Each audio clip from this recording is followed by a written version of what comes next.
Hello, I'm Jim Armitage, business editor of the Evening Standard, and I'm very pleased to be joined today by Euan Blair.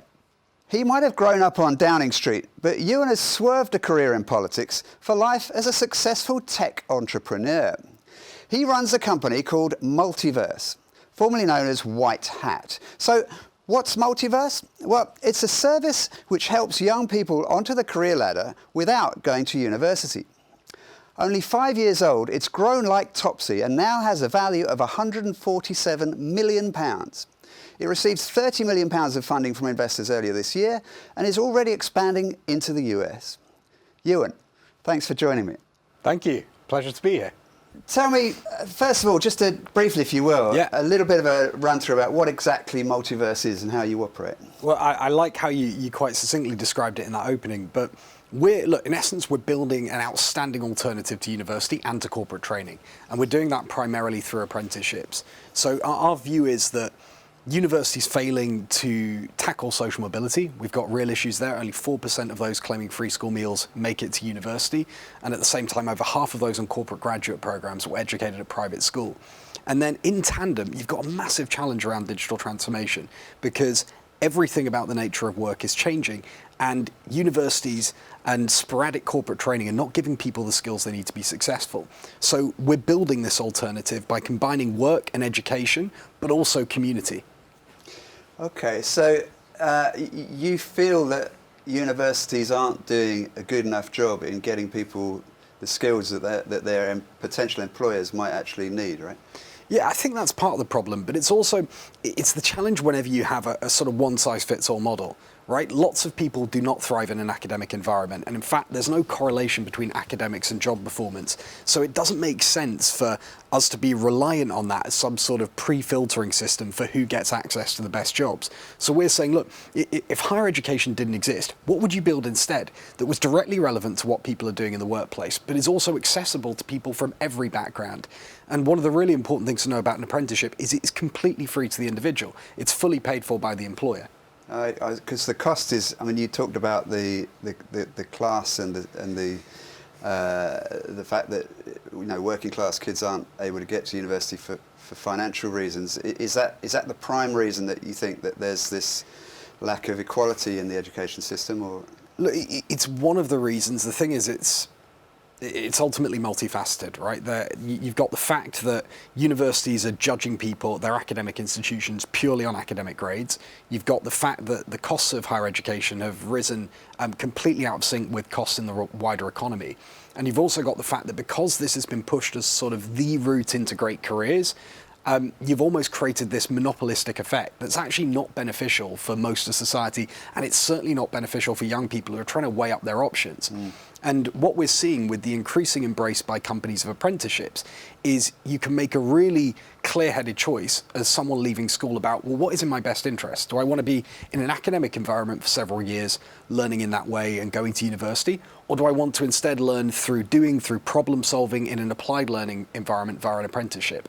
And you can now make that choice, which is a really important thing. We're just still trying to raise more awareness about the fact this route exists into even some of the best careers in tech and professional services. We work with employers like Google, Facebook, Morgan Stanley, Bloomberg, Visa, a whole host of great startups. These are some of the best organizations in the world to work for, and you can do that without a university degree. Because, it's interesting, those kinds of companies, because usually one thinks of an apprenticeship as being, a kind of a yellow hard hat and a high-vis jacket kind of jobs, but you're talking about what kind of jobs are you talking about? That sounds like technology kind of issues. Tech, business operations, data analytics, which is our fastest growing apprenticeship. At the moment, of course, there's a lot of focus on the broader youth unemployment crisis. There are 100,000 unfilled roles in data. And so it's incumbent on all of us to figure out, well, how do we give people the skills they need to go and do those roles? And we're delivering now in data analytics and data science qualifications from every single level, all the way up to degree level, so people can go and pursue those careers. Okay, that's it. I'm glad you mentioned this unemployment issue, because that's one of the central issues that we want to tackle in this conversation today. The COVID crisis has brought horrendous social problems and massive unemployment to London. I think London's probably suffered more than other parts of the country, which is surprises a lot of people because it's such a wealthy city, but it's almost like the bigger you are, the harder you fall. So we've got a massive number, I think 600,000, 650,000 jobs going just in the hospitality industry alone, and most of those jobs are under 35s. What can your model bring to help us bounce back? Do you think that apprenticeships are the way to get us back onto our feet and to get those employment levels up again? I think they're a core part of the solution, because employers have been struggling for some time to actually find people with the skills they need. So as an example, employers say about a fifth of the graduates they meet don't have any of the skills they need to go and do the jobs they're trying to hire people for. So there's this fundamental mismatch between skills employers need and skills that people have. But also what's so important is every employer is now really acutely aware of the need to better recruit diverse talent and represent their communities, because they haven't been doing that particularly effectively in industries like tech and professional services over the last few years. And so now they're saying, well, where can we find alternative sources of talent? Because we know we're not necessarily going to get diverse talent on university campuses. How do we reach beyond there? And there are lots of different things. Apprenticeships are absolutely a part of the solution. There are other programs that we can use to support people who might even be not able to go and do an apprenticeship. So for example, we launched something called the Tech Talent Accelerator with a group of employers last year, with the idea of taking people on a free 6-week boot camp in technical skills, mainly coding, and saying, let's use this as a base for them to go and then do an apprenticeship in software engineering. And that's been really successful. We've had apprentices join the FT, startups like Depop, TransferWise,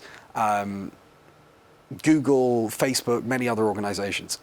Okay, is that during the crisis? Yeah, that's been during the crisis. And this is the interesting thing. Actually, we've seen probably about a 4x increase in the number of apprenticeships we're delivering over the last year. What you were doing prior to the crisis. So in tech and professional services, there have been opportunities. The problem is they're not particularly well broadcast, and a lot of tech companies have continued to grow through this crisis. Hospitality, of course, very different matter. Travel, very different matter. It's been very difficult to address those challenges because of the nature of lockdown. And tell me a bit about, two sides to my next question. The young people, how do you get them to think about apprenticeships? Because a lot of people wouldn't have thought of doing it. And then secondly, how do you get the companies to think about apprenticeships and bringing them in? Tell me about that. So almost addressing it in the round, there are 3 big things that are happening at the moment that are all positive for the cause of apprenticeships more broadly. The first is every company now is taking social justice seriously, be that diversity, be it general social equity, access to opportunity. You've got the Business Roundtable, the most influential group of CEOs in the world, saying we need to be committed to societal benefit as well as shareholder benefit. You've got one of our investors, Ken Chennell, who was the first African-American CEO of American Express, has rallied hundreds of companies to oppose voter suppression legislation in Georgia. Companies are taking a stand on social issues, and they need to translate that into meaningful action.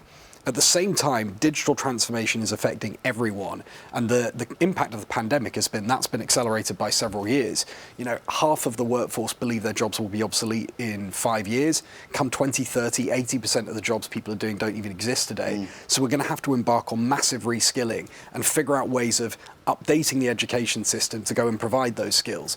And then finally, people don't think the solution's more higher education. You're not seeing lots of people say, well, right, we need to send even more people to university. In fact, university enrollments are falling. I think I read just at the weekend, Harvard's predicted to lose $750 million over the next year. And so even these elite institutions are being affected.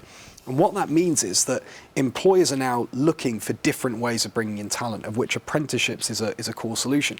And for any young person, I mean, if you speak to parents and teachers, which we do a lot, most of the time they care about what's the outcome. Can someone go onto a really great job without going to university? And when you can prove that's the case, they find it incredibly exciting. Because the other thing is, for an apprenticeship to be really successful and ultimately to be able to replace university for a lot of people, it can't just be about work and training. That's why we spent so much time building this community. There are meetups, socials, sports teams, societies. We're actually in the near future going to be able to allow apprentices to find housing together, to access finance together. There are lots of different ways you can give them some of those benefits that students get. And once you do that, then you've got this incredible free option to go and study and learn in the workplace, pursue the career you want to pursue, you're supported one-on-one by a coach, and you're still getting that social capital that a lot of university students get to take for granted. You didn't mention the word fun. University. It's a lot of fun. The best was, apprenticeships. Fun was a lot of what you do, and as part of that fun, socialising, and meeting people from all sorts of walks of life who will be your friends for the rest of your life, and people who go into senior roles, in their careers as they go ahead. That kind of, I think you called it social capital. I think you called it. Yeah. That's something that I'm worried that you're not going to get through the apprenticeship scheme. How do you deal with that? I'm really glad you bring it up, because it's really the essence of what I meant when I was talking about community, because this is a network, and look, there are social events as part of that, and it's been harder to do in the pandemic, but we've done them virtually, and that's been really successful. And I think it's particularly important because you're finding that young people are making a much clear-headed choice about university when they're looking at a university pandemic-affected experience, which isn't probably what they thought it was going to be. And you've seen people sort of suggesting, well, what do I look for instead? But it is absolutely important that we make sure apprenticeships, as I said, are not just about work and training. They're also about those extracurricular activities. They're also about building those networks. And on an apprenticeship, you can be exposed to a much more diverse group of people than you might meet in university. In fact, part of the problem at university is too often people tend to stay in their own social groups. And there are stories every other week in the media about how people from working class communities find that they're disenfranchised at university or they're not being treated the same by other students. And that's not the case on an apprenticeship. So you can absolutely offer that fun element. University doesn't sort of have a divine right to be the only institution that can offer that. Interesting. But you went to Bristol, am I right? And then you went to Yale. So you went to two universities. Studied a lot. Yeah. And now you're preaching that people should go to apprenticeships and not have university education. I mean, without being rude, that sounds slightly hypocritical. So how do you address that? For starters, there weren't apprenticeships in the fields I wanted to pursue when I was leaving school. So I didn't have an option, right? And I didn't love studying. But in the end, I did it because I thought it was going to be helpful to me in terms of the career I wanted to pursue and everything else. And I often say to people, I started my career in investment banking, structuring corporate debt and derivatives, armed with a degree in ancient history and a master's in international relations. That did not teach me how to do the job. It wasn't relevant for your investment banking career. I effectively did an apprenticeship, so I learned everything I knew about that job on the job. But of course, it wasn't called that or termed like that. And the thing is, to be really clear, I'm absolutely not anti-university, and we should not be anti-university. And university could be great for lots of people. The problem is if it's the only show in town or seen as the only route into the best careers, then that's not fair, it's not right, and it doesn't actually make any sense. So you do need a genuine, credible alternative that can compete with university, and we're seeing that now with these great apprenticeship programs. Do you think then, sorry, this sounds like I'm trying to trick you here, I'm not, but your father was famous as Prime Minister for massively accelerating university for particularly working class kids. Do you think that was the wrong move to make, or have circumstances changed around it? Yeah, and I think I've been asked this a few times, and typically the idea at the time was the more people who went to university, the more evenly you could spread opportunities, and so you'd end up really improving the cause of social mobility. It's not worked out like that. Some of the stats I shared earlier around people's backgrounds and who gets access to Russell Group universities and other things mean it's not worked. And it was almost inevitable when, again, there was simply this one route that was purely built around academics. And so I don't see any kind of dissonance in the idea of saying, well, that was something that people tried to do with the best of intentions to get more people into university. It didn't work out. Let's look at an alternative. For what it's worth, my dad's hugely supportive of apprenticeships. Okay. Yeah. That's what I was going to ask you next. Yeah. You don't fight over the dinner table. No, so, we haven't had to do that. I'm loving hearing what you're saying here, because it's been such a grim year, and we're in such a grim economic situation. But it sounds to me like I think you said 4 times as many apprenticeships have gone through your scheme in the last year than in the previous year. So that sounds like there's actually some good stuff coming out of this. Do you think that we're going to be, using that expression, build back better? Do you think we're going to be building back better in your sort of field? There's no reason we can't. And you find after any crisis like this and any situation like this, fundamental assumptions go out the window. Right now, it's no longer a guarantee you have to work in an office. You don't have to meet in person the person you're going to be working with. We've doubled in size over the last year, interviewing people remotely through Zoom, onboarding them remotely. And it's the same with education and employment. We don't have to rely on the old ways of doing things. And actually, you're finding that employers are more open-minded about who they recruit and how. Young people are more open-minded. Teachers and parents are more open-minded. And the other thing is, we're starting to find much more of a focus in this country on reskilling and consistent long-term development and training. Because over the course of a 50-year career, a shot of learning at the very start of it is not going to be enough to see you through that journey. Everyone's going to have to reskill and retrain multiple times. And so more and more employers are looking at things like education and training as a benefit that they need to offer to people. And so we're also helping those already in employment reskill in apprenticeships, particularly in fields like data analytics, because there are a lot of people working in jobs where if they cannot retrain, they won't still have a job in a few years' time.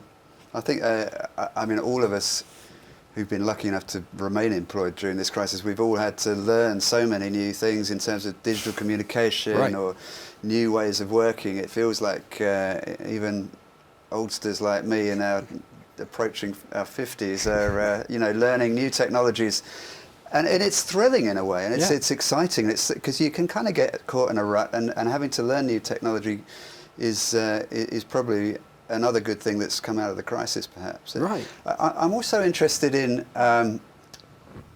what the environment that policymakers have got around apprenticeships and around getting kids back into the workplace. What would you like to see more of? I think we're going to need more of probably a bit of everything when it comes to really addressing the youth unemployment crisis. So youth unemployment is 3 times higher than general unemployment. That is a major issue. I'm not sure Kickstarter scheme is the ideal solution because ultimately you want people in long-term jobs. I think looking at things like... Can you explain the Kickstarter scheme? Yeah, so essentially it is a way of exposing people to work experience, giving people work experience with companies and funding companies to take them through that work experience. Set up by the government. Correct. And I think we need more long-term employment opportunities for people in particular. So, for example, on universal credit, the £4,000 to £5,000 that's being spent on that could be instead spent on wage subsidies for employers to take on more people on things like apprenticeships. Let's try and figure out as many ways as we can to encourage employers to hire more people. So you want to see more taxpayers' money given to companies to encourage them to instead of paying people unemployment instead of benefits. going into welfare. Absolutely. I see, okay. Yeah, absolutely. And I think the other thing is you've got an apprenticeship system that is actually, it's pretty robust. I mean, look, one of the reasons we're expanding to the US is the US are looking at what we've done in the UK with apprenticeships, where the makeup of their economy is quite similar, and they're saying, how can we do this too? But at the same time, you've got £1 billion of unspent levy in the country that could be deployed to be spent on small and medium-sized businesses. I think we have to rewind a little because that precedes a question that I was going to ask. Oh, okay. You're talking about the levy there. What you're talking about is this issue that previous administration had, the idea of investing money through employers, pretty much like you just said, to encourage them to take on apprenticeships. To offer apprentices, and for every apprenticeship that they offered, they would get a grant of some sort. Is that right? Have I explained that clearly? In terms of how the levy works? Yeah, how the levy works and the problems that... Effectively, the levy means that every company with a payroll of £3 million a year or more needs to spend 0.5% of that amount on apprenticeship training, or they give the money back to the government effectively as a tax. So what it has done is it's forced every major employer in the country to think really seriously about apprenticeships, which has been important in terms of focusing attention on it. The challenge is you've got an apprenticeship infrastructure and lots of companies offering apprenticeship training that are quite dated, a lot of whom haven't modernised, and so they've struggled, employers, to find people who can offer the qualifications they actually need. And so there has been some disconnect there. Now, it's something that's increasingly being addressed. There are lots of companies emerging who are offering really great, high-quality apprenticeships. And there are mechanisms we can use to make this more efficient. So, for example, we're working with Lloyds to go and transfer some of their levy to small and medium-sized local businesses in London and charities in London, so they can go and pay for apprenticeship training through the money Lloyds has. Okay. Interesting you mentioned Lloyds. Lloyds is doing a brilliant initiative. They realised in the boardroom that Lloyds isn't diverse enough, clearly not as diverse as its customer base. So right. It's put in some very aggressive sort of targets to improve the BAME representation at all levels in the bank, particularly in the higher levels, which is where it's so difficult to bring people up. Talk to me a little bit about what your sort of industry can do to improve that diversity further up the income stream in the career ladder. So it can do a lot. The first is the kind of pipeline of talent, so basically how you connect companies with more diverse talent at junior levels, which is something we spend a lot of time doing. We work with community organisations, charities, local schools and others. Of our apprentices that we placed into work, about 52% are people of colour, 54% are women, 40% come from the most economically underserved communities. So a lot can be done there. But in tandem with that, we're offering reskilling programs, trying to take people who are underrepresented in certain fields and retrain them. So for example, our Tech Talent Accelerator program is massively focused at people of colour and communities that are underrepresented in tech, so we can train them in software engineering skills. We've run a great program with Westminster City Council, again trying to identify leaders who are people of colour and get them into the boardroom and decision-making areas through this training program. Doing something very similar with KPMG on women in data science, where they're really underrepresented in that field. Offering specific reskilling opportunities to women employees, with Citigroup on women return to workers who want to go and pursue software engineering. So you can address these things in tandem. And what helps is that I've never seen this level of commitment from companies to go and actually tackle the diversity challenge. And yes, it is absolutely the morally right thing for them to do, but it is also a business imperative. They've got to represent their customers better. You've got activist shareholders demanding they do more. You've got people across the world and governments demanding they do more. And actually most of them, and I get to speak to a lot of CEOs and people who run businesses, have a real commitment to this now, and they're taking it seriously. This 3 years ago was an issue that they often said, well, this sits with our HR team or our people function or our diversity and inclusion lead. Now they're saying, we at a board level are going to take ownership of this and address this. And that's such a heartening thing to see. So as I said, you often find that in these situations, there are incredible opportunities to say, how do we remake the system? Yeah, I completely agree with you. And I mean, I talk to CEOs and chairmen all the time. Yeah. That Black Lives Matter movement, yes. It just turned on a sixpence, didn't it? And everybody talks about it. And they've made real meaningful commitments in their organisations. And it's, I thought at the time, and I don't know if you were as cynical as I was, but I thought, I wonder how long this is going to last, you know.